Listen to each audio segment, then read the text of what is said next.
Hello, welcome. I'm happy to be sharing with you information about Lower Seneca Creek, the area from Black Rock Mill to the Potomac River.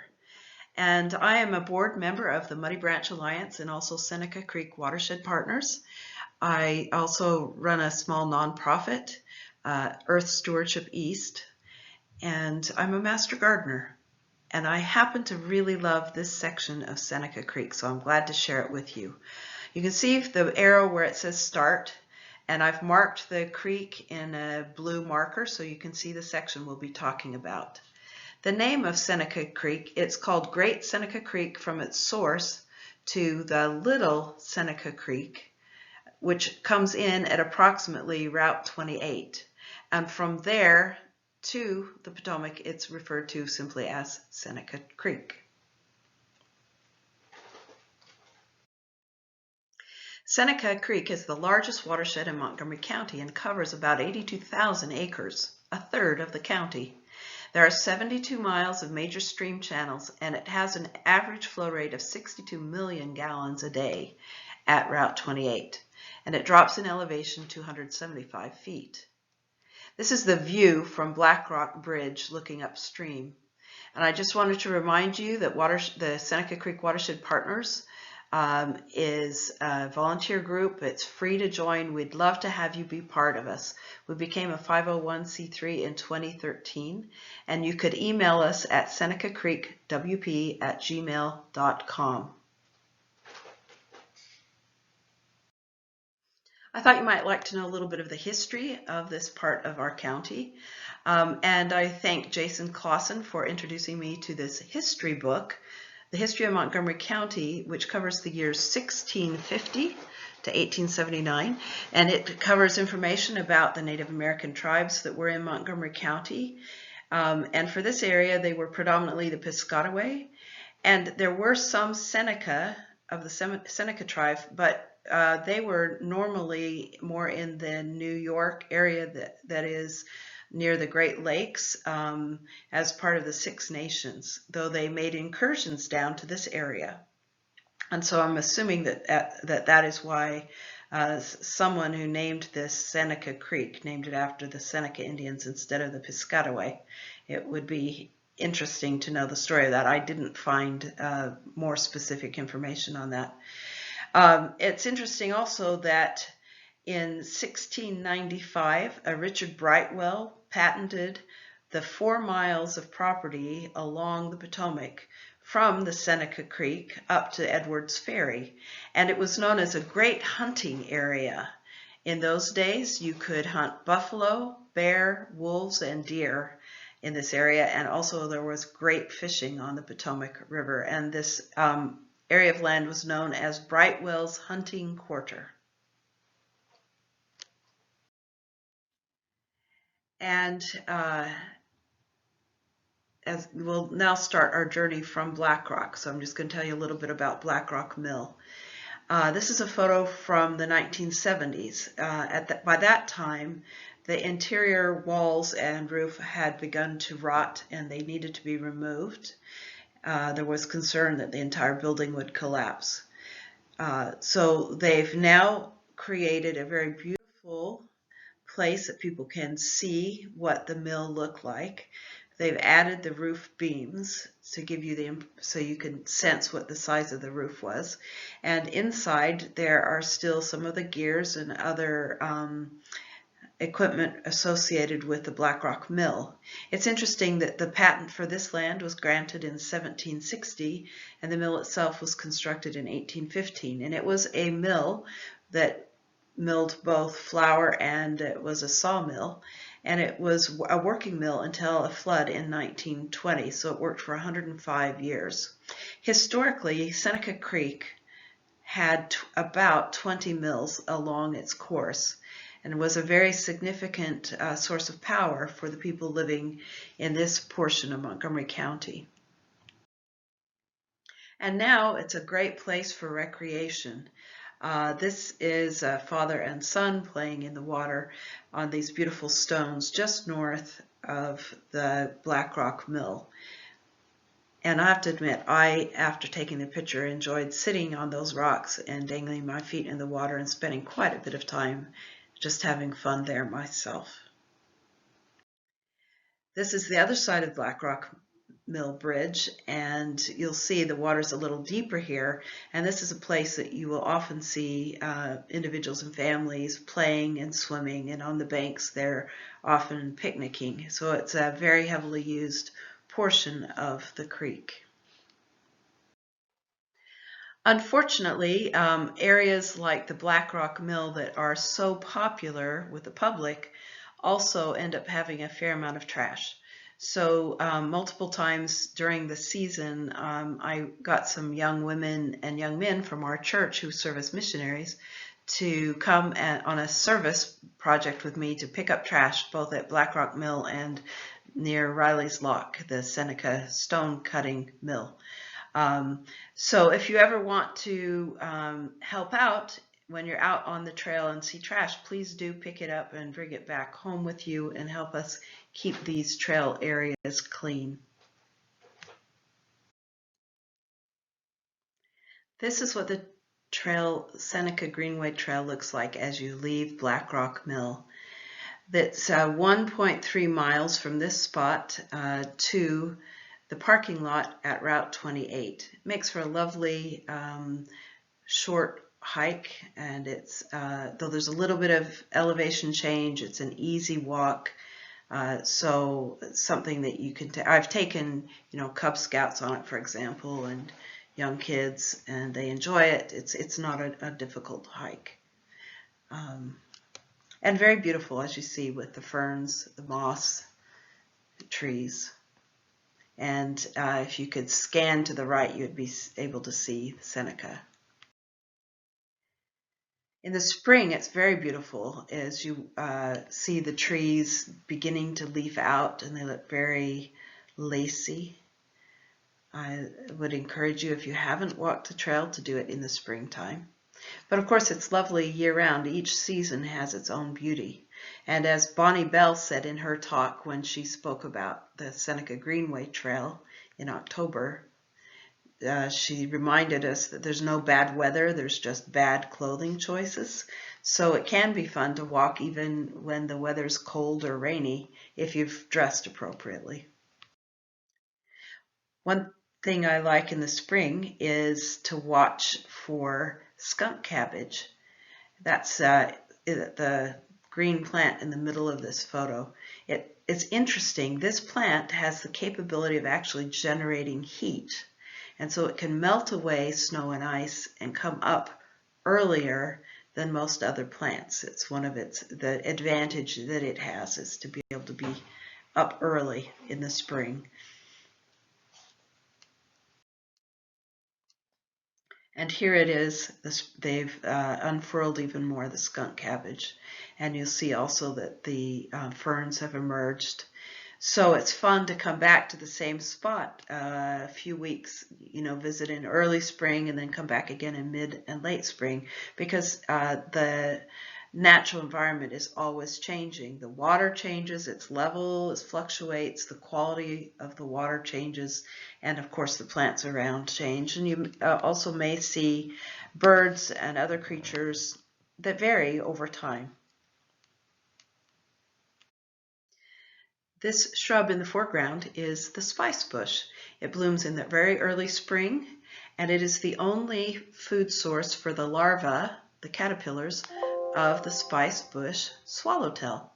And this photo of the butterflies from my garden, I have this shrub growing in my garden, and I'd recommend it as one that's easy to grow and will help bring this habitat for this particular butterfly to your garden.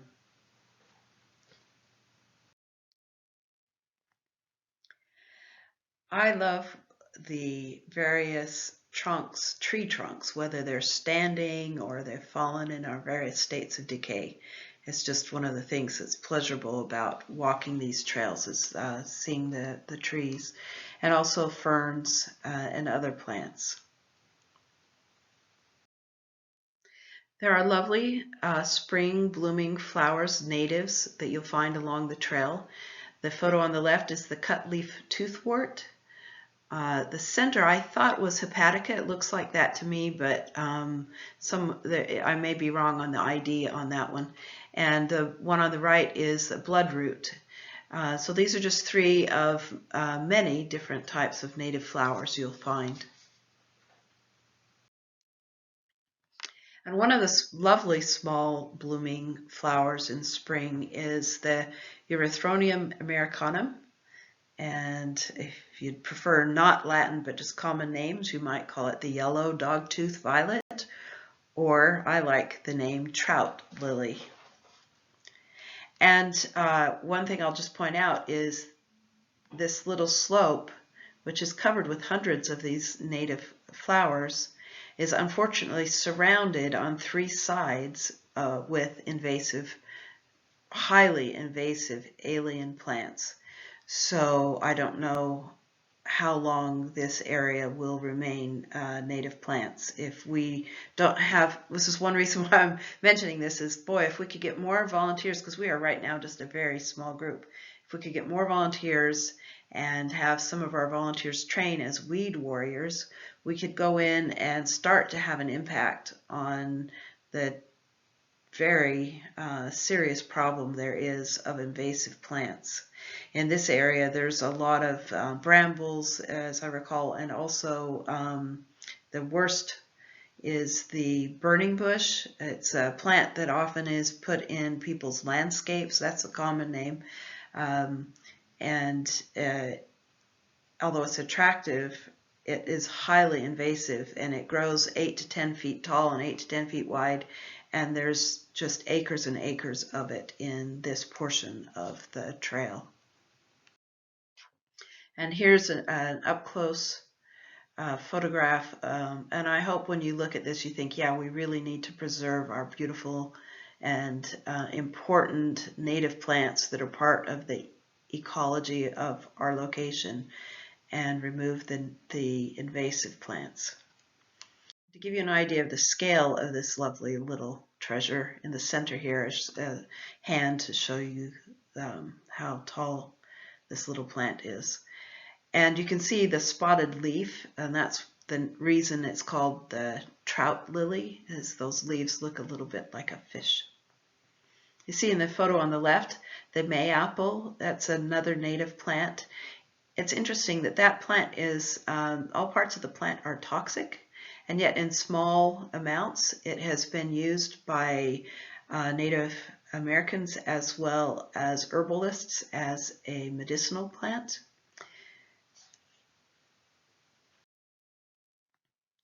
And another plant I enjoy that you see periodically along the trail is the jack in the pulpit, the Erissima.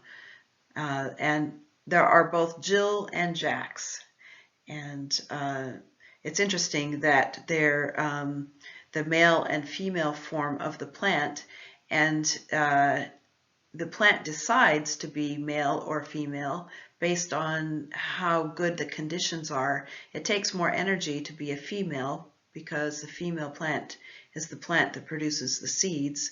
So a plant will only grow as a female where there's the right amount of sun and good nutrients in the soil to allow the plant to successfully mature and have seeds.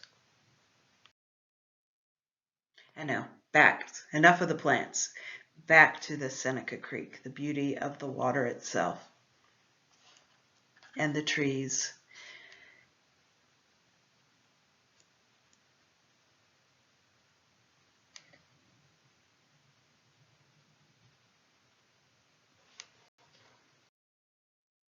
Speaking of the beauty of the water, I love it when the water is clear, as it is in these photos. When it's been a while since it has rained, the water clears and there's less sediment there. It's quite beautiful, and of course, you know, it's healthier for the creatures who are living in the water when it's not carrying so much of the sediment and pollution load. And I also enjoy seeing the various areas and places where the stream is shallow and others where it's deeper, where it's very still water versus areas where there's riffles, where the water's flowing faster going over rocks.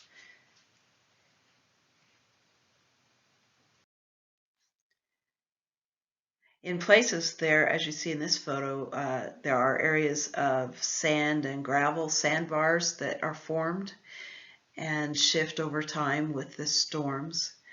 And this is typical of many of the tree trunks you'll see that have fallen down. They're lovely, large trees that are decaying in place. And this nice looking guy here is my husband, Jeff, who has been good-naturedly sharing my time walking on the trails.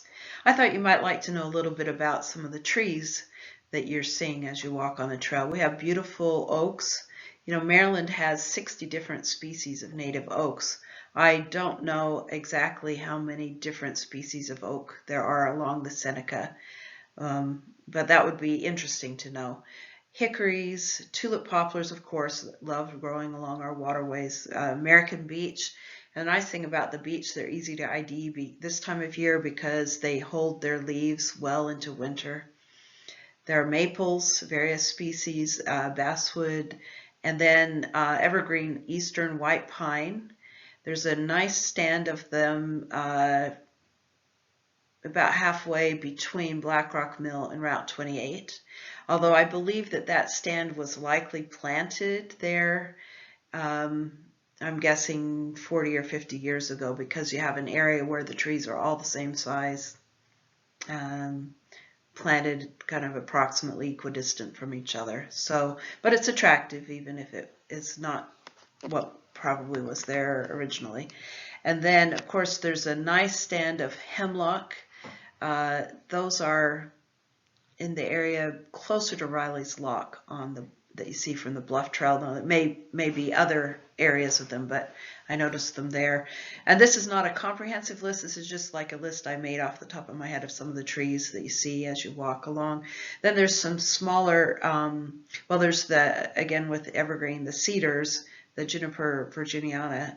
You see that growing in areas where there are some areas where it has been in the past agricultural land and it's transitioning there. It's now part of the Greenway Trail and the state park. And you'll see that birds and animals have brought in the seeds of the cedars. And so that's pleasant to see that's native. And then there are the understory trees. You don't see a lot of them, but there are some, dogwood, pawpaw, and redbuds along the trail.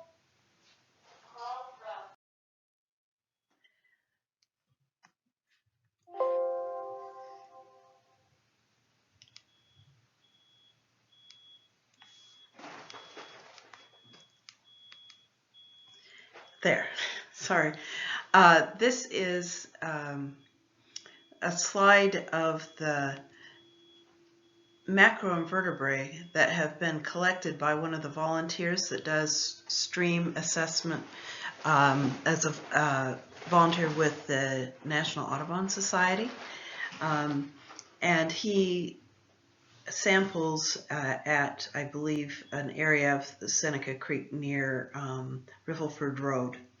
Anyway, this is an important way of measuring the water quality, is to get a sense of the creatures that are living in the water, the number and diversity of macroinvertebrate. So these are creatures without backbones, and that's just what macroinvertebrate means. And over time, this gives us a good sense of the quality, water quality for our stream. And in the future, Ann Smith will be doing a talk that will focus specifically in more detail on various sampling techniques, and she will be leading volunteers in doing additional sampling and site assessments along the creek, and then creating documents that we can share with the public to let them know more about this beautiful watershed of ours and its current and ongoing state of quality, water quality. Seneca Creek has these beautiful rocks, and it's interesting to know that some are from the Mather Gorge Formation. So these are not the red sandstone, we'll talk about them later, but these are the much older rocks. They're from they're approximately 600 million years old, as identified by geologist Scott Southworth. And these rocks are very structurally complex. They've been folded and faulted numerous times. And the information I obtained from the Seneca Trail Info website. And here's another example of that type of rock. And it's interesting that some of the rocks appear to be packages of sediments that were deposited in deep water ocean basins that predate the Atlantic Ocean. Isn't that remarkable to think about this area, and that those rocks that we can see now have been here for so long. Speaking of time, not deep time in this case, but time of day, I love walking the trails when the sun is low in the evening or morning. It just adds another dimension to the pleasure of a walk along Seneca Creek.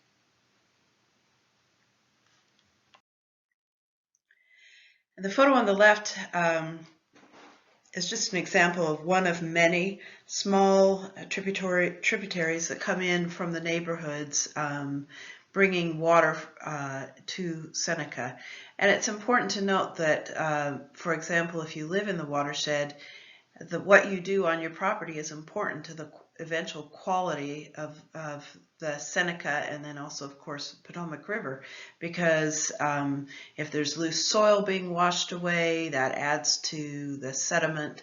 If you're using fertilizer, herbicides, and pesticides, a lot of that ends up eventually in our watershed, coming down through these small tributaries to Seneca Creek and then on to the Potomac River. And also the kind of plants you use, whether you've mostly got lawn, which is not very good at holding water in place, or if you've got more trees, shrubs, and larger perennials, they're much better at holding water in place with the trees, the branches, leaves, the trunks, and roots. Then the photo on the right is an example of a portion of the trail where you're up high looking down onto Seneca. And again, the photos so far, we're still walking between Black Rock Mill and Route 28. Now we're going to talk about a different segment of trail. We're leaving the Seneca Greenway Trail, which the Seneca Greenway Trail does continue on to the end of Seneca, where it empties into the Potomac. And it's a lovely trail, but I hadn't and many people know about that segment of the trail. I hadn't realized until I prepared this talk that there's a parallel trail on the other side of Seneca Creek called the Seneca Bluffs Trail. It's a 7.5-mile trail. Labeled as moderate. It has some variation in height, but it's not a difficult trail. And it runs approximately to the pool store. And it's just a very interesting trail. I'd highly encourage you to visit it. The 2 times I've hiked on it, I each time only encountered one other individual on the trail. So it's not a heavily used trail, very, very lovely. This is what the sign looks like where you're entering the trail on Route 28 and on the far side, what I think of as the far side of Seneca. As you're approaching Seneca from, say, you're on Route 28 and you've been crossed past Harris Teeter and you're continuing on. Now, eventually, right before Seneca, you'll see on your right a parking lot. It's got a fair amount of space for about 30 cars, and you can park there and walk the Seneca Greenway Trail. The trail extends both directions from that parking lot. But another thing you can do is go out and walk along Route 28, cross over Seneca to the other side, and that's where you'll see this Seneca Bluffs Trail sign and the trailhead. The other thing you can do, there's room for 2 or 3 cars to park parallel right along opposite this trail sign along Route 28. And within a few minutes of walking on the trail, you'll be at this site where you can look out over the river valley. Very beautiful. This is a few weeks after the trees have dropped most of their leaves. I was there in early November, but I imagine it's quite beautiful in October. And then the trail goes from the high bluff area down into the Seneca River Valley, and you're in the floodplain. And because of that, there are areas that would be wet a good part of the time. And in those spots, there are several bridges that have been built over the wet areas. And whenever I'm hiking one of these trails, I'm always mindful that there are many volunteers who helped create the trail and maintain it. And one of the things that's really lovely about this particular trail is, while you're on, it's a bluff trail. Much of the trail you're up high above the floodplain, and a significant portion of the trail you are also below this lovely ridge of large rocks. And so it makes for a very interesting hike. You've got rocks on one side, and then you look down the other side, the land drops off, and you see below you the Seneca. You can kind of tell from this photo by the size of Seneca Creek that I'm quite high above it here, because that doesn't look much like the large Seneca that we know it is. And then one of the pleasures is to just look close at things as you're walking along, at the fungus that is on many of the trees, the various stands of trees close together, their variety, and also areas where they're more monoclonal. So it's just a lovely bit of nature, and it's right here in our neighborhood. I noticed there are quite a few large trees that have recently come down along this trail, including one very large tree that came across the trail, and volunteers have cut away a tunnel that you can walk underneath and through the tree that has fallen. And at this point in the trail, I'm towards the lower part of the trail, getting closer to the trail end, and there's a lovely stand of hemlocks, and that's where I am enjoying just a break. And around, as an understory, there are a lot of these beautiful mountain laurel, especially lovely. And many of the mountain laurel along the Seneca Greenway Trail have been quite heavily browsed by deer, but these are in better condition and still have more of their leaves down low.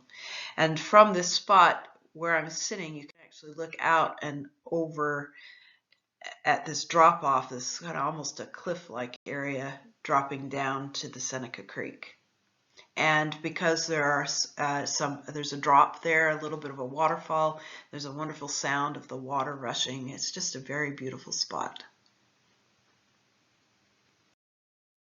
And as I was walking this trail, the one person that I encountered was Ted, and I introduced myself and learned from him that he is a volunteer who frequently is out on the trail, and he is the guy that cut away the tree that I enjoyed being able to walk through and under and allowed me to be able to continue walking on the trails that he had been out clearing the way of the trail. So thank you, Ted, and to other volunteers that work on the trails.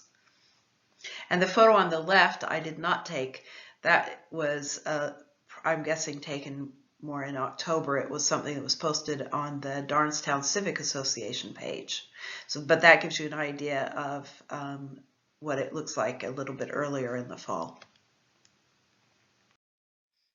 And this is the end of the Seneca Bluff Trail. I wanted to take a picture of this because, of course, it's possible to start your walk here and end up at Route 28, or to do it as a walking in partway and coming back to the spot you start from. But there's no sign here that indicates it's Seneca Bluff Trail. But the entrance is on Old River Road, or it's also labeled as Montevideo Road. And if you're familiar with the Pool Store, if you from Pool Store, you just continue up the road a little bit and you'll see this entrance to the trail. So I hope, if you haven't yet walked it, that you do walk at least part of this trail and enjoy. Okay, back to the map. And this map is from the Seneca State Park website. I wanted to orient you. So the red arrow indicates where the Seneca Bluff Trail ends. So that's where the just previous slide was. And the blue arrow indicates where on the Seneca Creek there's a large bend in the creek, and that's known as Big Bend. It's also known as Horse's Hole, and I was told that that is where people forded the stream on their horses. And because it's the place where Hooker's Branch feeds into Seneca Creek, after storms, it's an area where holes are formed, so there are deeper areas of water, so it makes an area where people like to swim. You've got swimming holes, and where people like to fish. And Hooker's Branch is a small tributary that collects water and drains from the Spring Meadows, Kelly Farm, Poplar Hill, and Springfield neighborhoods. I happen to live on Spring Meadows, so it's interesting to me that this is water from my property. This is where it enters into Seneca. The photo on the left, I actually visited the home of Margaret Wilson, and on her property is the spring, which is the headwater of Hooker's Branch. There are actually two springs in this area, and it's in the near the intersection of Poplar Hill and Kelly Farm. And this spring runs continuously year-round with water, and is, as I said, the headwaters of Hooker's Branch, although, of course, groundwater adds to it, as well as runoff from the neighborhood properties. And speaking of runoff, you can see in the two left photos that in many areas, these small tributaries are quite worn down because of the surges of water flow that we have when it rains heavily. And that is made worse by the fact that we have areas that used to be wooded now often have large areas of lawn and impervious surfaces like roads, driveways, and roofs. So when it rains, there's a much heavier flow of water, and it scours out the areas, which is not good for the creatures who would otherwise be living along these little streams. So whatever we can do on our home property to slow down water and allow it to soak in a more natural manner, that's better. And also, as I mentioned earlier, to be careful of what substances we use, like fertilizers, herbicides, and pesticides that might end up in the water. And then the photo on the right is a picture I took of Hooker's Branch, and that is approximately under where it says Hooker's Branch. That's about where it hooks into Seneca.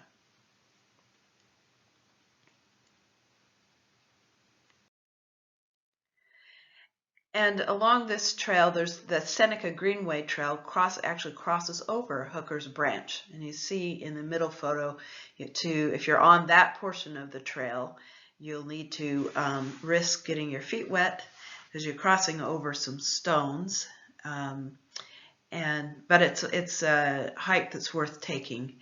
There's a lot of lovely native mountain laurel in that area, and it's worth wading across the rocks to see. And these photos are from that area, as you see in the far right. The mountain laurel here, there are quite a lot, but they've been browsed heavily by the deer, so often the only branches that remain are higher up, the only leaves. Then back to Big Bend. It's a favorite place for swimming, tubing, and fishing. And there's a nice rope swing there that is fun for kids to be able to swing out on. Just lovely. And most of the time in the summer, on any nice day, you'll see people out enjoying the water, which is great. However, it's also interesting and important for people to be aware that, of course, what happens when it rains is the water is bringing with it, swooshing down in those little tributaries, not just fertilizer, herbicides, pesticides, other chemical pollutants, but dog waste is a big problem in our area. So E. coli are some of the bacteria that you don't want to really encounter when you're in the water. So ideally you don't swim in the water in the immediate aftermath of a rain. You wait for a couple of days for the stream to kind of clear. There's always some E. coli present down at the lower levels of the water in the sediment of the creek, but the count is much less when it has not rained recently. And according to the EPA, the E. coli, which are measured in CFUs, colony forming units, that should be approximately 126 CFUs per 100 milliliters. And if you're doing a one-day sample, that number might be as high as 235 to 575 CFUs. So what's interesting is that Carol Allen, who resides in this Spring Meadows, Poplar Hill neighborhood, for her work needed to do sampling of Seneca Creek. She did 12 samples in 2019 from May to July after rainfalls, and found that the E. coli rose dramatically from approximately 200 CFU when the water is clear to 2,400 CFU post-rain events.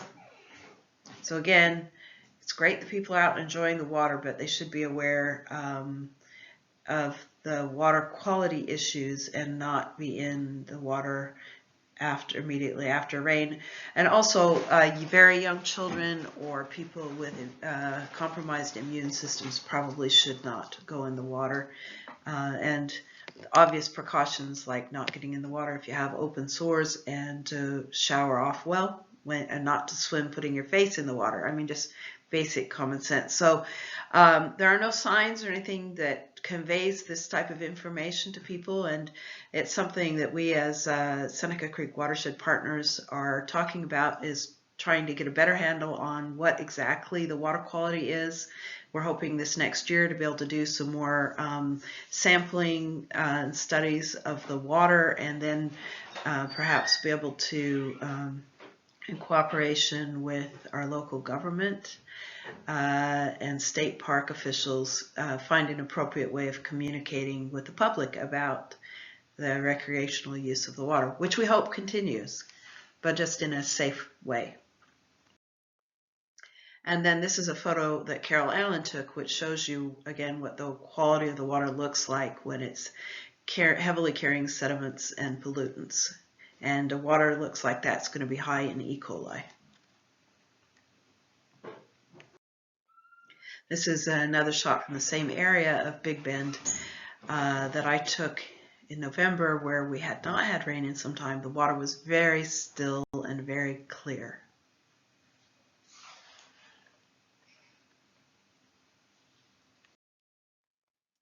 Unfortunately, we have, as I've mentioned before, many invasive plants along Seneca Creek. So this is just a partial list. We have Callery pear trees. Those are also known as Bradford pears. This photo here shows the Japanese barberry, which is a plant very commonly used in our neighborhood landscapes, but the seeds are carried out into the woods, and then it's a very nasty plant because it spreads aggressively It's thorny, it's very difficult to remove, and it can become the predominant understory plant. So this photo was taken along the Seneca Greenway Trail towards the Riley Lock end of the Seneca Greenway. There's also the burning bush that I mentioned earlier, very large areas of that in the area of the trail between Route 28 and Black Mill Road. There's multiflora rose, Japanese stiltgrass everywhere. There's a new wavy basket grass, a relatively new invasive plant. And one thing that makes it even worse than Japanese stiltgrass is that the wavy basket grass is a perennial, whereas the Japanese stiltgrass is an annual, dies back every year. Then there are vines like the porcelain berry and mile a minute, which can grow 13 inches in one day. So it's got a very distinctive triangular shaped leaf and is very easy to pull. So it's one that if you see, it really should just pull it out because it's easy to pull, but if you don't pull it, it will become massive and drop well, I was going to say millions, but a single plant will drop about 500 seeds, and it won't take too many years before that becomes millions. If you got 500 making each, making 500 more. So it's something that we need to remove when we see it. And then the garlic mustard. Again, this is not a comprehensive list. It's just some that came to my mind as that I had seen as I walked the trail. So now we're continuing along Seneca Creek, and this is interesting. There's an area close to the pool store where at some point in the past, though not, maybe I was talking to Mary Markoff, who's very familiar with Seneca Creek, and she says she thinks that this was done in the past few decades, that at some point people piled together rocks to create essentially a little chute where the water is rapid, but where it's safe for people with kayaks and canoes or people with just flotation devices or swimmers to enjoy some fast water. And according to Mary Markoff, it is an area where Kaleva and other summer camps bring their kayakers to learn the proper way to, like if they practice rolling out of their kayaks or canoes and be able to safely do that in rapid water, because it's not safe to practice that technique in actual rapid water. By doing it here, you've got still water on either side, and the fast part of the water is not very long, so it's a relatively safe area to practice these techniques. And so this, you can tell from the color of the water that it's much cooler, much faster than the slow water on the outer edges of this portion of the stream. And this is just beyond that. And now, if you're familiar with it, we're at Pool Store. I would if you've never been there, I'd highly recommend making a visit. It's where I buy my mulch and a lot of my garden supplies. They have nice plants in the spring and fall, vegetables. They sell things like potatoes and onion sets, and you can buy like 18 cents worth of potatoes if you just want a few to just have, if you have a small garden. I just love the store and the people who run it and its connection to our community's past. And the people there who run it are still part of the Pool family that have been running it for multiple generations.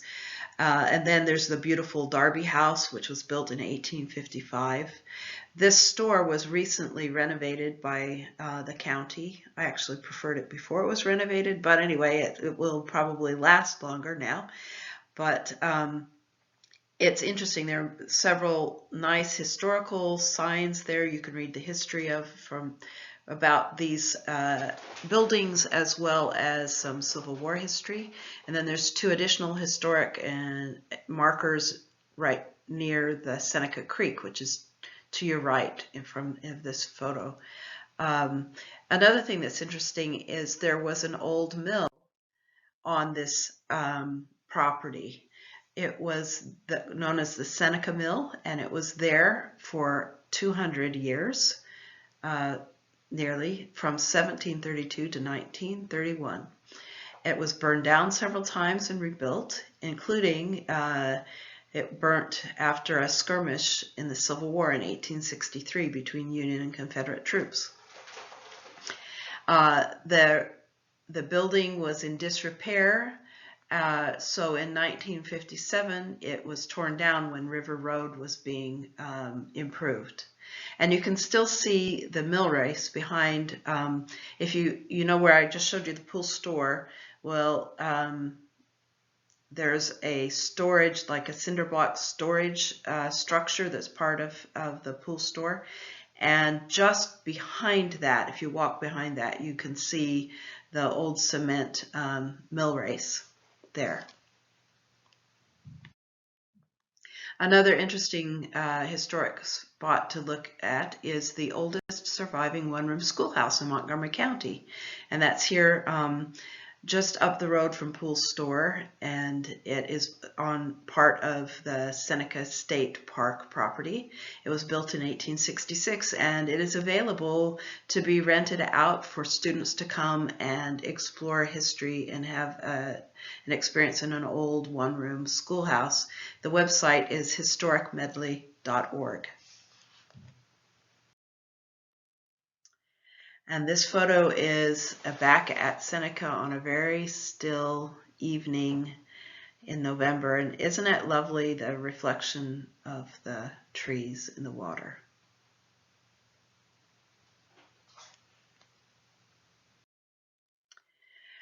We're now at the Seneca Landing. There's a park at Riley's Lock, and there's a boat landing, one for motorized boats where you can, with a truck, drive down and release little fishing boats or little motorboats into the water. But there's also, this is a new area that was just added this past year, and it's for people with disabilities to be able to more easily get in and out of the water to do kayaking. So that's great. I haven't actually tried it, but I know I sometimes have difficulty getting in and out of a boat as I'm getting older. So I'm looking forward to trying this new device that they've added. And so we're now at Riley's Lock, and I'm here in this canoe with some friends and families. We were out on you see that yellow plastic bag? We were out collecting trash from the water and the water's edge along Seneca and the Potomac. This was a very fun activity that we did with the Earth Stewardship East. That's a small nonprofit group that I run, and we have done multiple trash pickups like this, and we are grateful that Matt Markoff has led these events for us and provided the kayaks and equipment from the Kaleva camp. And if you want more information about this particular group, you can visit our website, eartheast.org. But the Muddy Branch Alliance and the Seneca Creek Watershed Partners have also hosted similar events along Seneca, and with the kayaks and canoes provided by Kaleva for them also. And I just didn't have any of those photos, but I've participated in those events. So it's a fun way to help keep the water clean, is to gather with friends. And when we're not in a COVID world, that is something we'll be able to do again. And this is, again, summertime at Riley's Lock as the water from Seneca Creek is passing under the aqueduct and out to the Potomac River. And unfortunately, as I've mentioned before, but it's important to be aware of, it's bringing with it sediment, fertilizers, herbicides, chemicals, dog waste, trash. And all of these come from the Seneca Creek and, of course, have an impact on the Potomac River as well, and eventually on the Chesapeake. So everything we can do to keep our watershed clean and improve the habitat aspects of our watershed, it's important. This is where we live, and we have the responsibility and stewardship to care for this particular watershed. And as you can see here, it tends to be that logs and trash will collect here at Riley's Lock before the water passes under the aqueduct, and periodically that is cleared out. And you see the folks in the kayaks here in the photo. That was part of our Earth Stewardship East crew in that area, clearing out the trash that had gotten tangled into those logs. And then the teenagers on the left, I was at Seneca and Riley's and saw that they were diving, if you could believe it, from that high area down into these logs and cement and metal beams. And I begged them not to do, as a mother, I begged them not to do it, but I was not persuasive. And I called the state park to report it, and apparently this happens quite frequently. And I don't think that they were going to really do anything about it. But if you've got teenage kids and they like hanging out there, you might just suggest they try a different activity. Riley's Lock House is a fun point at the end of Seneca Creek. As it enters to the Potomac on your left, you'll see Riley's Lock House. It's lock number 24 as part of the National C&O Canal Park. And the C&O Canal was in use from 1831 to 1924. And 1871 was its peak year of use. And it ran from Georgetown in DC all the way up to Cumberland, Maryland, 185 miles. And that's a great place. You can hike, walk along it, run along it, bike along it. It's just a great natural resource for us.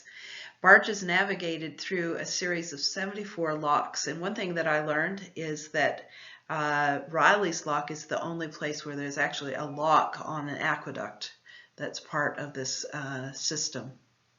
And the lock house itself here dates from 1830.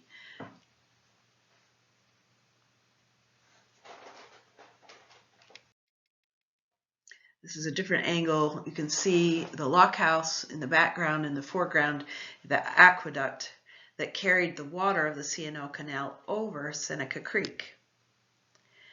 And at times, you can see from the discoloration of the stone that often the water is higher than what you see it here. This photo was taken in November of this year, and the water was very clear and slow and lovely. But when we've had rains, the water is higher, sometimes so high that you cannot kayak or boat underneath the aqueduct. But normally you can float under the aqueduct and out to the Potomac River. The stones here are what's called Seneca sandstone because they were quarried here nearby the Seneca Creek. And these sandstone rocks were deposited about 200 million years ago. So they're younger than the rocks I told you about earlier. These red rocks were quarried here, and there's a lovely old Seneca mill that was the stone cutting mill that's nearby. I'll show you photos of that next. So the Seneca stone cutting mill functioned from 1837 until 1900. And it's interesting, when it is the Seneca stone is first removed from the earth and exposed to air, it's easy to work. But then the longer it's exposed to air, it becomes hard and makes a very good building stone. And that stone was used not only for the aqueduct that we just saw and the house that was there, but all along the C&O Canal, the walls of the canal, the locks, and the aqueducts and bridges were all made of this stone, as well as the stone castle down at the Smithsonian and the building, what's now known as the Building Museum. All of these were made from the red sandstone cut from this area, the Seneca sandstone. And when I first moved here, I loved visiting that ruin. It was so beautiful, but unfortunately, lately when I go, it's distressing because so many people are partying, I'm assuming young people partying here, and there's graffiti now all over the stones, multiple layers of graffiti. And multiple times this summer I've gone and with the help of some young people from our church, cleaned up the trash that's there. But it's discouraging because then you go back and a month later there's been more trash brought in. Right now that land is being transferred from the Seneca State Park to the care of the National CNO Park. And so there's an awareness. I've called the state park and reported the problems that they were already aware of. And the presumption is when this transfer is complete that maybe better efforts will be made to clean up the graffiti. And I don't know, I'm hoping that something like having monitors, electronic monitoring of the area with a video or something could be done to reduce the amount of trash that is brought in. But in contrast, you pass this beautiful area on your way to the Seneca Sandstone cutting mill. And I'll just say, for being more specific, if you've never been there, if you park at Riley's Lock, you cross over the aqueduct on the CNO trail. The trail continues straight ahead, and instead of going straight ahead, you take a right and follow the gravel road, and you'll see in about a quarter of a mile the sandstone stone cutting mill. And this area is what was originally part of the CNO Canal, and it was a wider area where they could turn the boats around. And often you'll see beautiful heron in this area, other waterfowl. Year-round, it's fun to hike the trails of Seneca Creek, especially, in my opinion, the Lower Seneca. And it's fun. The things you never know what you might find. For example, I can't say for sure this is in Lower Seneca. This might have even been a little further up on the trail, but it was fun to come across these Santa. And I saw them when I was hiking. I did not actually take this photo, and I'm sorry I can't give photo credit because I'm not sure who did take this particular photo, but it's fun to see. Including when you're at Riley's Lock, if you're very lucky, periodically the Girl Scouts do tours at the Lock House, and the girls dress in period costume, and they do a wonderful job of interpreting the history of the site. And in the photos from this visit, I was there in the wintertime, and so they had decorated the home as it might have been in the 1800s at Christmas time. And I've also been there when the girls are doing tours in the summer and they're making hand-cranked homemade ice cream. The Girl Scouts have been doing these tours for more than 40 years. So if you were to Google Girl Scouts Riley's Lock, you can read more, and I would imagine that though they have not been able to do the tours this year, that they will resume once COVID is over.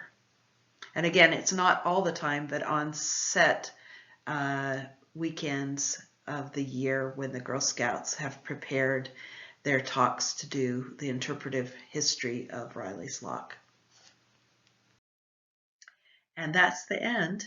Here we are at the opening of the mouth of Seneca as it feeds into the Potomac.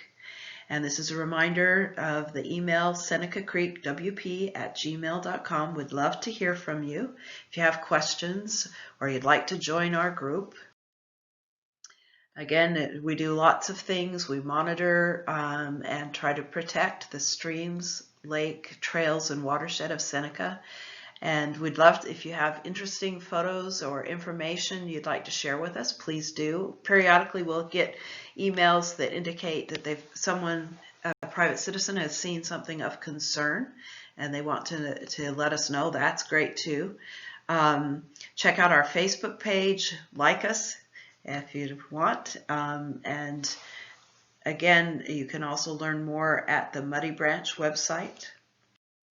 And this series, Get to Know Seneca Creek Watershed, of which this particular talk is the second talk, will continue. Our next talk is likely going to be by Ann Smith, former head of the Seneca Creek Watershed Partners, and she may be speaking about the history of the Seneca Creek Watershed Partner Group, as well as future plans to do stream monitoring. So we hope that you'll continue to learn more about the Seneca Creek Watershed. Thank you.